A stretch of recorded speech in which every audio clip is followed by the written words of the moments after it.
mga panahon na lumuwag na yung restriction sa labas. Bumabalik na uli yung biyahe at halos lahat ng tao vaccinated na. Noong pandemic ko nakilala ang girlfriend kong si Michelle. Online kami nagkakilala. Siguro dahil ang lungkot namin pareho. Wala kaming kasama sa bahay, kaya lagi kaming nag-uusap. Hindi ko nga alam kung anong nangyari sa mental health ko nun kung hindi ko nakilala si Michelle.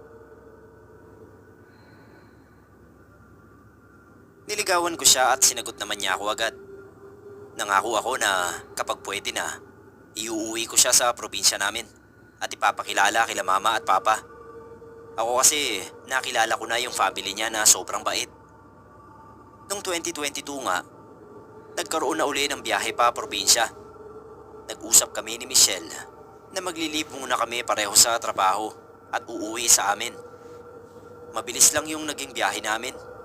Wala gaanong traffic sa kalsada nun. Wala kasing okasyon kaya normal lang ang buhos ng tao. Idagdag mo pa na katatapos lang ng pandemic. Noon ko lang nalaman na mahihiluhin pala sa biyahe si Michelle. Nakailang suka pa siya. Ako naman, relax lang kasi sanay na ako sa long ride, sakay ng bus. Pagdating dun sa terminal, ang konti pa lang ng tao. Sarado pa lahat ng stalls. At yung terminal din ng tricycle, walang pila. Yun dapat ang sasakyan namin para makauwi.